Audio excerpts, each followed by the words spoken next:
Tuesday was cutdown day in the NFL, and on Wednesday, 7 players that the Jets let go found new teams because they were claimed off waivers. The Jets also began assembling their practice squad. Who found a new home? Who's returning to the practice squad? We'll talk about it today on the Locked On Jets podcast.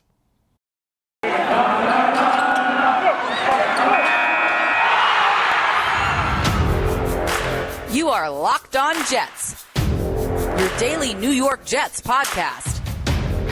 Part of the Locked On Podcast Network, your team every day.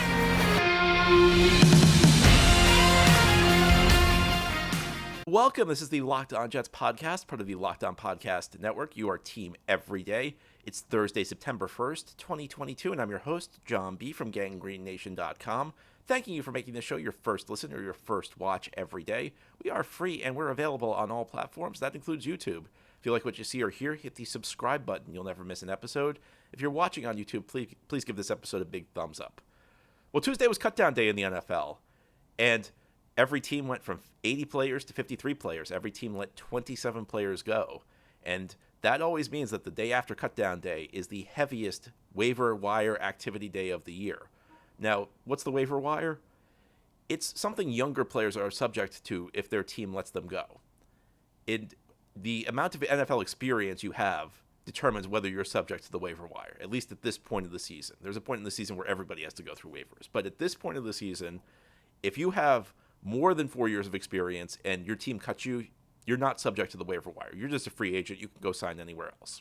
You can sign with any of the other 31 teams. You can even return to the team that let you go. However, if you have less than 4 years of experience in the NFL, then you have to go through the waiver wire. And essentially what that means is that when a team lets you go, the other 31 teams all have a chance to say, I want this guy. And if another team says that they want you, you go to them. You keep your current contract, they absorb your current contract, and you're just a member of that team. And it's less good for the player because they don't get to choose where they want to go. If another team claims them, they have to go to that team. It's a process that is built to make bad teams good. Why do I say that? Because let's say there's a scenario where more than one team says, I want that guy. The team with the worst record last season gets him. Essentially, the priority order of waiver claims is determined by last year's NFL draft order.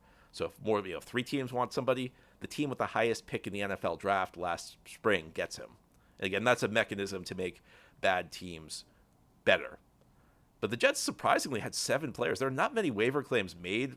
Despite it being the heaviest waiver wire activity day of the year, there aren't that many players claimed because you have to remember these are players who were deemed not good enough to be on their team's 53-man roster. So it was a bit of a surprise yesterday to find out that the Jets had 7 players claimed off waivers. I could not remember the last time the Jets had a single player claimed off waivers on cutdown day. A guy who was not good enough to make the Jets' initial 53-man roster who got claimed. Jets had 7 players claimed. I think that was the most in the league. And those players were Chuma Edoga, who goes to Atlanta, Isaiah Dunn, who goes to Seattle, Rashad Wildgoose, who goes to the Commanders, Jason Pinnock, who goes to the Giants, Javelin Guidry goes to the Cardinals, Del'Shawn Phillips goes to Baltimore, and Trayvon Wesco goes to Chicago. Now, you can look at this a couple different ways. You can look at this as the Jets lost these players who were in demand to other teams. I don't buy that. I told you yesterday, nobody should lose sleep over any of the guys the Jets got cut. You can look at it that it's a positive that guys who aren't good enough to make the 53-man roster for the Jets are at least good enough that another team wants them for their 53-man roster. Hey, that's a positive, isn't it? It's the last long time since the Jets had a roster that was even that good. And you can look at the players who were let go, who were claimed by other teams. Del'Shawn Phillips goes to Baltimore. 2 pretty obvious reasons the Ravens might want him. The first is that the Jets are playing the Ravens week 1, just over a week. So you could see where maybe they want to get some information from him. I'm always skeptical that really works. The real reason they may want Del'Shawn Phillips, though, is he's an excellent special teamer.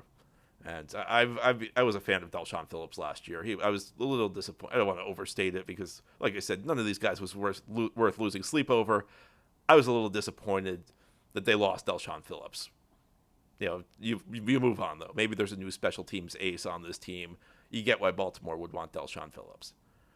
As far as Wild Goose goes, he played pretty well in training camp in the preseason. It's just the Jets, I think it was a numbers game for Wild Goose more than anything because Jets have pretty good depth at the corner position. You got 2 guys who on paper at least, should be really good starters in Sauce Gardner and DJ Reed. Michael Carter II plays the slot. And then you have two guys with experience as backups, Bryce Hull and Brandon Eccles, last year's starter. So it was just kind of a numbers game for Wild Goose, and they wanted to keep Justin Hardy to play special teams because they cut so many other core special teamers. So you could kind of see that. Isaiah Dunn was a guy who I feel like kind of fell from grace because the Jets, for whatever reason, seemed to really like him last year. They gave him a record undrafted free agent bonus, and he really did not look the part of an NFL player, either in preseason or in the regular season when he got opportunities. He goes to Seattle, where I guess they'll try and develop him. Javelin Guidry goes to Arizona. That's one. Maybe they want him for special teams. I said this yesterday. This was a surprise cut to me just because he filled two roles that the Jets now need to replace. It's not that he was great. It's just I didn't think the Jets would want to have to replace his two roles. One of which is the backup slot corner, and he was okay. He was for a backup slot corner. I mean, I don't know any team that really has a great backup slot corner. He was okay, but he's also a gunner on the special teams unit. And it was interesting to me how on cutdown day the Jets cut so many players who were kind of core special teamers for them a year ago. Javelin Guidry was one of them. Maybe the Cardinals like him as a special teamer. He also has experience playing both inside and outside. While he was the primary backup slot corner, he does have experience playing outside. Now, not good experience. I always want to throw that caveat out there because people always talk about experience like it's good, and it is, but it needs to be said that, playing poorly, a lot of experience playing poorly isn't necessarily the most meaningful thing in the world. But Javelin Guidry goes to Arizona. My guess is more special teams. I think like Delshon Phillips, they just kind of got him for the special teams purposes. Jason Pinnock claimed by the Giants. I think this is a spot where maybe the Jets got a little cute. I think they wanted him back on the practice squad. I think that Jason Pinnock was a guy the Jets thought they could develop. And my guess is that they probably, because Jason Pinnock was a late-round pick, thought they'd have an easier time getting him onto the practice squad than maybe Ashton Davis, a former third-round pick. And maybe the Jets got a little cute there. Pinnock is a developing player. There were hopes for him that he could turn into a safety, but I think the hopes were that he could claim the starting role in training camp and preseason, and he clearly was not ready to do that. He was a little bit behind there, so the Jets let him go. And listen, if Jason Pinnock was a starting caliber safety at this point in time, he'd be starting. He wouldn't have been the guy the Jets were trying to sneak onto the practice squad. So nothing really to be upset about there. And then the last two, I mean, I don't need to tell you there's nothing to really be upset about with the last two. Chuma Edoga goes to Atlanta. I'm not sure what the Falcons see in Chuma Edoga. I'm not sure why they would claim him off waivers. This is the type of thing where, I'm sure Falcons fans are saying, wow, former third-round pick. Clearly he's got some potential. Well, we never really saw that potential in games. We never really, this was a guy who I really didn't care whether he got cut. The Jets only have one backup tackle on their team, and I feel like that's not an awful approach because I think what happens a lot of times, these teams just bring in all these backup linemen, but they're just really extra bodies. They can't play effectively, and they're not much better than practice squatters would be if their team ever needed to call up a practice squatter if they needed an extra body for the roster. So I had no issue with the Jets going with one backup tackle at the moment. Chuma Edoga, Atlanta, well, have fun with that. I'm surprised that they kept him. I'm surprised that they claimed him, but I guess that's Atlanta's situation to deal with. And then here's the one that's really just baffling. Trayvon Wesco. The Bears claimed him. There were a number of other teams that put in waiver claims, though. There were a number of teams, and the Bears had the highest priority list because of the teams that claimed Trayvon Wesco. The Bears had the highest draft pick last year. Well, they didn't really have the highest draft because the Giants had their draft pick, but it's determined by draft slot, and the Bears had a very high draft slot. Trayvon Wesco is a guy who just never really happened for him. And my guess is this is the same theory as what the Jets had when they drafted him back in 2019, where he's this big guy, and if you look at the highlight reels, there were some impressive blocks, but if you look at a play-to-play basis, it's just not very impressive. And I think maybe like the Jets in 2019, the Bears see him and they see the highlight reel blocks, they see the size, and they say, something, if we could ever develop this guy, he'd be a heck of a blocking tight end. Well, he's been in the NFL 3 years. He hasn't really developed. So, have fun with that. And I guess this comes down to this. There's nobody worth getting upset over the Jets losing. There really is not. A couple of these players have some limited utility. A couple of these players have maybe some degree of potential. It's not worth getting upset over losing any of these guys.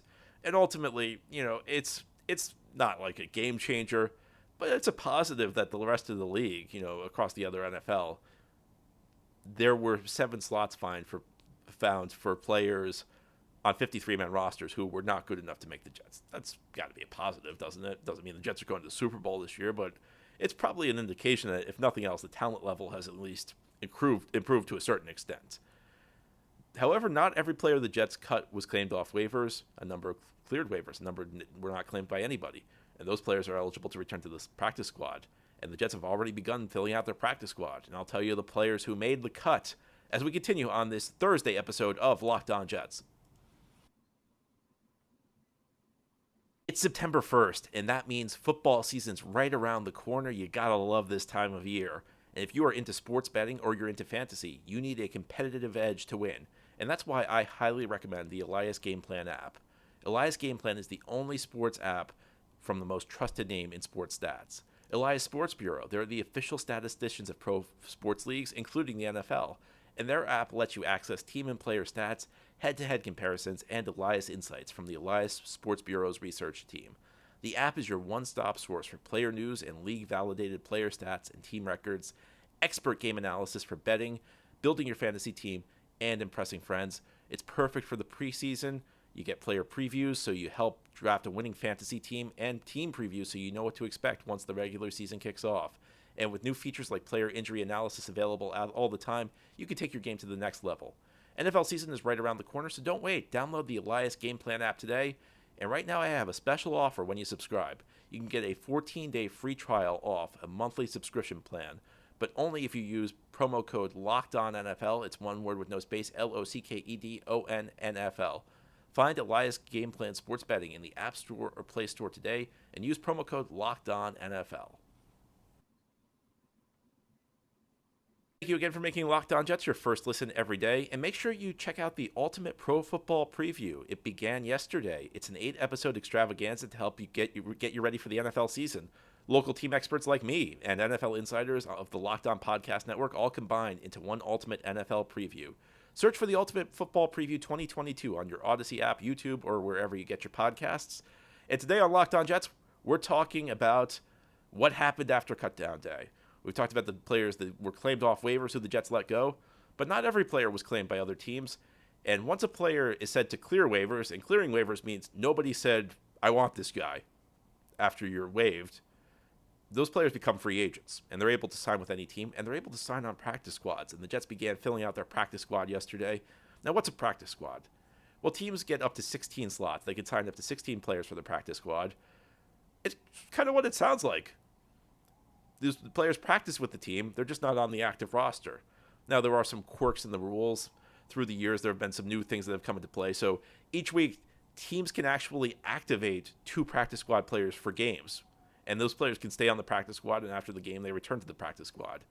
Each player can be activated for 3 games on the practice squad. For the 4th game, though, if they need to be activated, the team has to call them up to the active roster, and they have to be on the 53-man roster. Now, of the 16 slots, 10 of them have to go to players with 2 years or less experience in the NFL. The other 6 can go to players with any level of experience. So you can have a 10-year veteran on the practice squad. And that's a recent change. That's something that was not always the case, but came into play. The NFL expanded the practice squads 2 years ago for COVID. And I think it's here to stay. I think teams like having the extra players who know their playbooks, who know their systems. Here's the weird thing about practice squads. Those players are still kind of free agents, and they're eligible to sign with any other team if the team offers them a spot on the 53-man roster. Now, there are some exceptions. You can't sign with your next opponent, except there are a few exceptions to that, if your next opponent's coming on a bye week. But for the most part, you can sign with any other team. So you're kind of a free agent, kind of not, kind of halfway in between. And the practice squad does count against the salary cap, but the minimum salaries are way less than the minimum salaries for the 53-man roster. However, you can pay whatever you want for a practice squad player. A couple of years ago, the Jets paid backup quarterback, developmental quarterback Davis Webb like he was a regular player. They paid him like a regular player salary to be on the practice squad. So you just have to remember it counts against the salary cap. So the Jets filled 13 of their 16 practice squad player spots yesterday. Chris Streveler is back. I wasn't sure if they were going to bring Chris Streveler back, mainly because they already have 3 quarterbacks on the team. So do you have a fourth, especially a guy who, is already in his mid-20s as a developmental quarterback? Well, the answer is yes.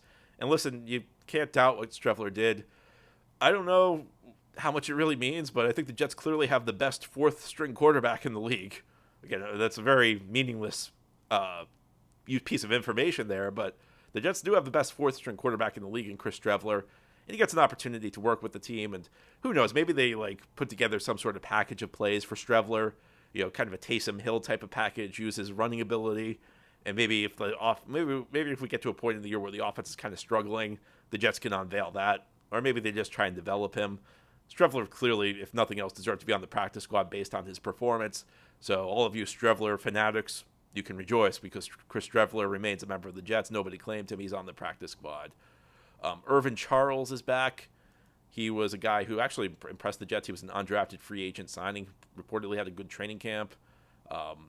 Had 4 catches for 27 yards in the preseason. So Irvin Charles returns. So does Calvin Jackson, another player who was rumored to be a guy who had a shot to make the roster. But Calvin Jackson was cut. Another receiver.